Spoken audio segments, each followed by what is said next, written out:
ಬೆಳಕು news one Kannada ಸುದ್ದಿವಾಹಿನಿ. ಇದು ಸತ್ಯ ಸುದ್ದಿಗಳ ಹೂರಣ.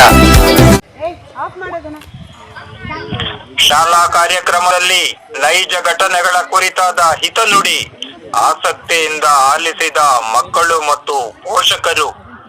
ಚೇಳೂರು ನೂತನ ತಾಲೂಕಿಗೆ ಸೇರಿದ ಚಿಲಕನ್ಲೇರ್ಪು ಗ್ರಾಮದ ಸಬರಮತಿ ಅನುದಾನಿತ ಕನ್ನಡ ಹಿರಿಯ ಪ್ರಾಥಮಿಕ ಶಾಲೆಯಲ್ಲಿ ಆಯೋಜಿಸಲಾಗಿದ್ದ ಉಚಿತ ನೋಟ್ ಪುಸ್ತಕ ಹಾಗೂ ಲೇಖನ ಸಾಮಗ್ರಿಗಳ ವಿತರಣಾ ಸಮಾರಂಭದಲ್ಲಿ ಶಿಕ್ಷಣ ತಜ್ಞರು ಹಾಗೂ ನಿವೃತ್ತ ಮುಖ್ಯ ಶಿಕ್ಷಕರಾದ ಶ್ರೀಯುತ ಕೆ ರಾಜಾರಾವ್ರವರು ಹಲವು ಮಹನೀಯರ ಸಾಧನೆಗಳನ್ನು ಮತ್ತು ನೈಜ ಘಟನೆಗಳ ಬಗ್ಗೆ ವಿವರಿಸುವ ಮೂಲಕ ಮಕ್ಕಳಿಗೆ ಮತ್ತು ಪೋಷಕರಿಗೆ ಹಿತವಚನ ಹೇಳಿದರು. 4ನೇ ತರಗತಿ ಒಬ್ಬ ಹುಡುಗ ಪ್ರತಿನಿತ್ಯ ಲೇಟ್ ಆಗಿ ಹೋಗ್ತಾ ಇದ್ದ ಕ್ಲಾಸ್ಗೆ. ಫಸ್ಟ್ ಪೀರಿಯಡ್ ಯಾವಾಗ್ಲೂ ಮ್ಯಾಥಮೆಟಿಕ್ಸ್ ಇರ್ತಾ ಇತ್ತು.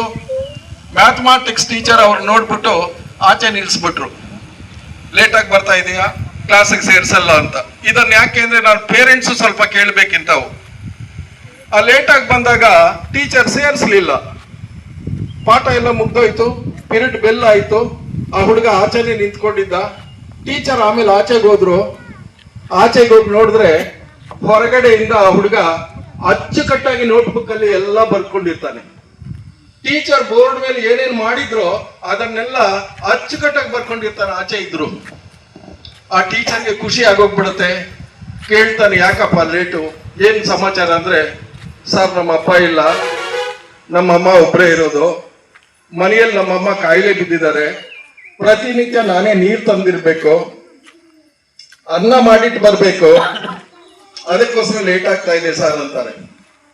ಆ ಟೀಚರ್ ನಿಜವಾಗ್ಲೂ ಆ ಮಗುವಿನ ಮಾತುಗಳಲ್ಲಿ ಕೇಳ್ಬಿಟ್ಟು ತುಂಬಾ ಕನಿಕರ ಆಗತ್ತೆ.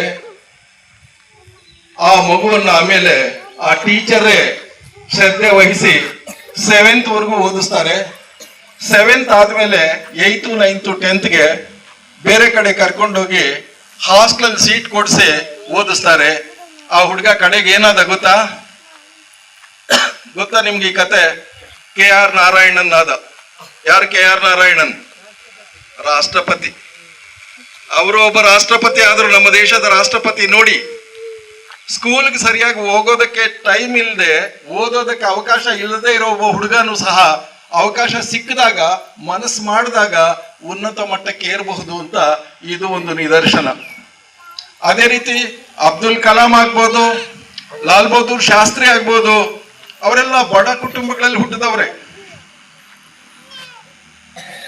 ಆದ್ರೂ ಸಹ ಅವರೆಲ್ಲ ಮನಸ್ಸು ಮಾಡಿ ವಿದ್ಯಾಭ್ಯಾಸ ಮಾಡುವಾಗ ಒಳ್ಳೆತನದಿಂದ ನಡ್ಕೊಳ್ತಾರೆ, ಒಳ್ಳೆದನ್ನ ಕಲಿತಾರೆ, ಗುಣಮಟ್ಟದ ವಿದ್ಯಾಭ್ಯಾಸ ಮಾಡ್ತಾರೆ, ಒಳ್ಳೆಯ ಪ್ರಜೆಗಳಾಗ್ತಾರೆ. ನೀವು ಸಹ ಇಂದಿನ ಮಕ್ಕಳೇ ಮುಂದಿನ ಪ್ರಜೆಗಳು ಅಂತ ಕರಿತೀವಿ ನಾವು. ಅದಕ್ಕೋಸ್ಕರ ನೀವೆಲ್ಲ ಏನ್ ಮಾಡ್ಬೇಕು ಅಂದ್ರೆ, ಮುಂದಿನ ಪ್ರಜೆಗಳಾಗಬೇಕಾದ್ರೆ ಈಗಲೇ ಒಳ್ಳೆಯತನವನ್ನು ಕಲಿಬೇಕು. ಯಾರು ಡಿಸಿಪ್ಲೈನ್ ಕಲಿತಾರೋ ನಿಜವಾಗ್ಲೂ ಅವರು ಜೀವನದಲ್ಲೆಲ್ಲ ಉದ್ಧಾರ ಆಗ್ತಾರೆ, ಒಳ್ಳೆಯ ಹಂತಕ್ಕೆ ಸೇರ್ತಾರೆ. ಇನ್ನೂ ಒಂದು ಹೇಳ್ತೀನಿ ಪೋಷಕರಿಗೆ, ನೀವು ತಿಂಗಳಿಗೆ 1 ಸಲ 2 ಸಲ ಬಂದು ಹೋಗ್ತಾ ಇರಿ ಶಾಲೆ ಹತ್ರ. ನಿಮ್ಮ ಮಕ್ಕಳು ಏನ್ ಮಾಡ್ತಾ ಇದ್ದಾರೆ ಅಂತ ಟೀಚರ್ಸ್ನ ಕೇಳಿ. ನಿಮ್ಮ ಮಕ್ಕಳಲ್ಲಿ ಏನಾದ್ರೂ ಕೊರತೆ ಇದ್ರೆ ಅದನ್ನು ಟೀಚರ್ಸ್ ಹತ್ರ ಚರ್ಚೆ ಮಾಡಿ. ಇವೆಲ್ಲ ಮಾಡಿದ್ರೆ ನಮಗೂ ಸಂತೋಷ ಆಗುತ್ತೆ. ಸೊ ನಾನು ಟೀಚರ್ಸ್ಗೂ ಸಹ ಸ್ಟ್ರಿಕ್ಟ್ ಆಗಿ ಹೇಳ್ತೀನಿ, ಕಟ್ಟುನಿಟ್ಟಾಗಿ ಹೇಳ್ತೀನಿ, ಅವ್ರಿಗೆ ಸಹ ಒಳ್ಳೆ ಪಾಠ ಮಾಡಲೇಬೇಕು ಅಂತ.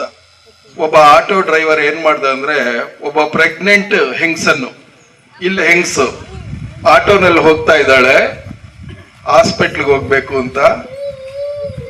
ಆ ಚಿಕ್ಕಾಪಟ್ಟೆ ಮಳೆ ಬರ್ತಾ ಇದೆ. ಆಟೋ ಡ್ರೈವರ್ ಏನ್ ಮಾಡ್ತಾರೆ ಅಂದ್ರೆ, ಹಾಸ್ಪಿಟ್ಲ್ ಇನ್ನೂ ಅಷ್ಟು ದೂರದಲ್ಲಿದೆ, ಇಲ್ಲಿ ನಿಲ್ಸ್ಬಿಟ್ಟು ಛತ್ರಿ ಕೊಡ್ತಾರೆ. ಡ್ರೈವರ್ ಹತ್ರ ಛತ್ರಿ ಇರುತ್ತೆ, ಛತ್ರಿ ಕೊಟ್ಟು, ಹೋಗಮ್ಮ ಅಲ್ಲಿವರೆಗೂ ನೆಂದ್ಕೊಂಡು ಹೋಗ್ಬೇಡ, ಈ ಛತ್ರಿ ತಗೊಂಡು ಹೋಗು ಅಂತ. ನೀನ್ ಅಲ್ಲಿವರೆಗೂ ಹೋದ್ಮೇಲೆ ಇನ್ಯಾರಾದ್ರೂ ತೊಂದರೆಯಲ್ಲಿದ್ರೆ ಅವ್ರಿಗೆ ಕೊಡು ಛತ್ರಿ ಅಂತ ಹೇಳ್ತಾರೆ. ಆ ಬಸರಿ ಹೆಂಗಸು ಅಲ್ಲಿವರೆಗೂ ಹೋಗ್ತಾಳೆ. ಅಲ್ಲಿ ಒಬ್ಬ ಮುದುಕ ಪಾಪ ನಡುಗ್ತಾ ಇದ್ದಾನೆ ಚಳಿಯಲ್ಲಿ, ಮಳೆ ಬೇರೆ. ಆ ಮುದುಕನ್ಗೆ ಕೊಡ್ತಾಳೆ ಛತ್ರಿ. ಕೊಟ್ಬಿಟ್ಟು ಆಯಮ್ಮ ಹಾಸ್ಪಿಟ್ಲ್ ಒಳಕ್ಕೆ ಹೋಗ್ತಾಳೆ. ಆ ಛತ್ರಿ ತಗೊಂಡು ಆ ಮುದುಕ ಸ್ವಲ್ಪ ದೂರ ಹೋಗ್ತಾನೆ. ಅವ್ರದ್ದು ಮನೇನೋ ಏನೋ ಬರುತ್ತೆ. ಅಲ್ಲಿಗೆ ಹೋದ್ಮೇಲೆ ಒಬ್ಬ ಹೂ ಮಾರೋ ಹೆಂಗಸು ಬರ್ತಾ ಇದ್ದಾಳೆ, ಹೂವ ಎಲ್ಲ ಮಾರ್ಬಿಟ್ಟಿದ್ದಾಳೆ, ಬರ್ತಾ ಇದ್ದಾಳೆ, ಮಳೆ ಬೇರೆ ನೆಂದೋಗಿದ್ದಾಳೆ ಪೂರ್ತಿ. ಆ ಅಮ್ಮ ಕೊಡ್ತಾಳೆ ಆ ಛತ್ರಿ. ನೀನ್ ಎಲ್ಲಿವರೆಗೂ ಹೋಗ್ತೀಯೋ ಈ ಛತ್ರಿ ತಗೊಂಡೋಗಮ್ಮ, ಅಲ್ಲಿ ಮತ್ತೆ ಯಾರಿಗಾದ್ರೂ ಬೇಕಾದ್ರೆ ಅವ್ರಿಗೆ ಕೊಡು ಅಂತ ಹೇಳ್ತಾಳೆ. ಆ ಹೂ ಮಾರೋ ಹೆಂಗಸು ಆ ಛತ್ರಿ ತಗೊಂಡು ಹೋಗ್ತಾರೆ. ಹೋಗ್ತಾ ಹೋಗ್ತಾ ಸ್ವಲ್ಪ ದೂರ ಹೋದ್ರೆ ನಿಮ್ಮಂತ ಒಂದು ಚಿಕ್ಕ ಹುಡುಗಿ ಒಂದು ಬ್ಯಾಗ್ ಹಾಕೊಂಡಿದ್ದಾಳೆ, ಸ್ಕೂಲ್ ಬ್ಯಾಗ್, ಪೂರ್ತಿ ನೆಂದೋಗ್ಬಿಟ್ಟಿದ್ದಾಳೆ, ಮನೆಗೆ ಹೋಗ್ತಾ ಇದ್ದಾಳೆ. ಆ ಮುದುಕಿ ಏನ್ ಮಾಡ್ತಾಳೆ, ಹೂ ಮಾರೋ ಅಮ್ಮ ಆ ಛತ್ರಿಯನ್ನ ಮಗು ಕೈ ಕೊಟ್ಬಿಟ್ಟು, ನಿಮ್ ಮನೆವರೆಗೂ ತಗೊಂಡೋಗಮ್ಮ, ನೆಂದ್ಕೊಂಡು ಹೋಗ್ತಾ ಇದೀಯ ಪಾಪ, ನೆಗಡಿ ಕೆಮ್ಮು ಜ್ವರ ಬಂದ್ಬಿಡತ್ತೆ, ಛತ್ರಿ ತಗೊಂಡೋಗು ಅಂತ. ಛತ್ರಿ ತಗೊಂಡ ಆ ಹುಡುಗಿ ಮನೆಗೆ ಹತ್ರ ಹೋಗ್ತಾಳೆ.